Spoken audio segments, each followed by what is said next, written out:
कभी ऐसा हुआ है कि पैसे को लेके कोई फैसला लिया हो और बाद में लगा हो कि अरे ये क्या कर दिया। आज हम उसी पावरफुल फोर्स को समझने वाले हैं जो हमारे फाइनेंशियल डिसीजंस को चलाती है, हमारे इमोशंस। ये एक लाइन सुनने में तो बहुत सिंपल लगती है ना, लेकिन ये पैसा देखने का नजरिया पूरी तरह से बदल सकती है और यही सोच आज हमारी पूरी बातचीत की नींव है। तो ये रहा हमारा आज का रोड मैप। हम इस इमोशनल प्रॉब्लम की जड़ तक जाएंगे और आखिर में इसे ठीक करने के लिए एक प्रैक्टिकल सिस्टम भी समझेंगे। ठीक है, तो चलिए सबसे पहले और सबसे जरूरी कॉन्सेप्ट में थोड़ा गहरा उतरते हैं। जरा सोचिए कि कोई इंसान एक एटीएम के सामने खड़ा है। क्या उसने कभी उस मशीन से बहस करने की कोशिश की होगी? शायद नहीं। और यही छोटा सा आइडिया इस बात की जड़ में है कि पैसा असल में काम कैसे करता है। अब कोई उस मशीन से कितनी भी मिन्नतें कर ले, अपनी दुख भरी कहानी सुना दे, लेकिन उसका जवाब हमेशा क्या होगा? सिर्फ एक, इनसफिशिएंट बैलेंस। वो इमोशनली बहरी है, उसे कोई फर्क नहीं पड़ता। और बस यही वो सबसे जरूरी बात है जो हमें समझनी है। और ये देखिए, ये बात बिल्कुल सटीक बैठती है। बाजार हो या पैसा, ये बिल्कुल उस एटीएम की तरह है। कोई इमोशन नहीं, कोई सहानुभूति नहीं, सिर्फ नियम और लॉजिक। तो सवाल ये उठता है कि अगर पैसा इतना लॉजिकल है तो हम इसके बारे में इतने इमोशनल क्यों हो जाते हैं? क्या वजह है? वजह यह है कि पैसा सिर्फ कागज के टुकड़े या स्क्रीन पर दिखने वाले नंबर नहीं है।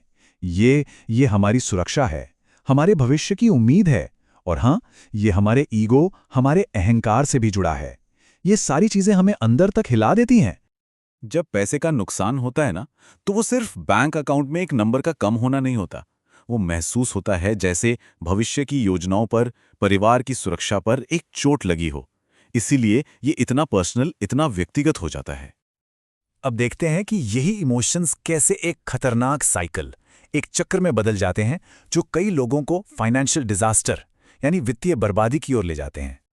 जरा इस विनाशकारी चक्र को देखिए। ये शुरू होता है एक छोटे से नुकसान से, जिससे मन में डर पैदा होता है। फिर एक उम्मीद जागती है, नहीं, मुझे इसे वापस पाना है। यही उम्मीद लालच को जन्म देती है और इंसान बड़ा जोखिम उठाता है। जब वो भी फेल हो जाता है तो आता है गुस्सा, और अंत में होता है रिवेंज ट्रेड, जो लगभग हमेशा बर्बादी ही लाता है। इसे ऐसे भी सोच सकते हैं, पैसा एक ठंडे, शांत माहौल में बढ़ता है। जैसे ही गर्मी यानी इमोशन को बढ़ाया जाता है, पैसा भाप बनकर उड़ने लगता है, बिल्कुल पानी की तरह। तो सवाल यह है कि इस चक्र को कैसे तोड़ा जाए, एक प्रोफेशनल की तरह सोचना कैसे शुरू किया जाए। देखिए, एक शौकिया और एक प्रोफेशनल में यही सबसे बड़ा फर्क है। शौकिया ट्रेडर डर में आकर बेच देता है या लालच में खरीद लेता है, जबकि एक प्रोफेशनल वो उस प्लान पर चलता है जो उसने पहले से बनाया था, जब उसका दिमाग शांत और लॉजिकल था। वो इमोशंस को इस खेल से ही बाहर कर देते हैं। इसका मतलब ये नहीं है कि इमोशंस को खत्म कर दिया जाए, वो तो मानवीय हैं। इसका मतलब है कि अपने फैसलों को पहले से ही लॉक कर लिया जाए, ताकि इमोशंस बाद में आकर गड़बड़ न कर सकें। अब चलिए अपनी आदतों को जांचने के लिए एक बहुत ही सीधे सरल तरीके पर आते हैं। पहला सवाल, क्या एक बड़े नुकसान के बाद बाजार से बदला लेने की कोशिश होती है? ये रिवेंज ट्रेडिंग की क्लासिक निशानी है, जो नुकसान को और भी बदतर बनाने का पक्का तरीका है। अब दूसरा सवाल, क्या एक जीत के बाद जरूरत से ज्यादा आत्मविश्वास आ जाता है और बड़े बड़े जोखिम लिए जाते हैं? ये लालच का संकेत है।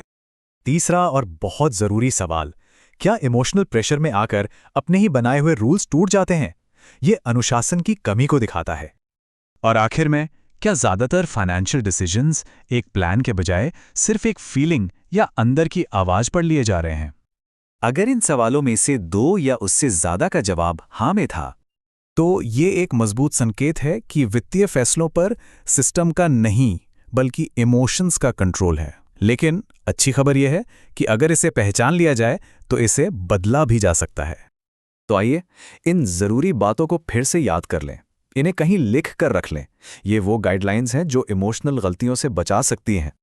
और अंत में बस यही एक सच्चाई है, जो कोई भी पैसे के साथ इमोशनल होने की कोशिश करता है, पैसा उसे अनुशासन सिखाता है, और सिखाने का तरीका होता है नुकसान। बाजार एक बहुत सख्त टीचर है और उसकी फीस अक्सर बहुत महंगी होती है।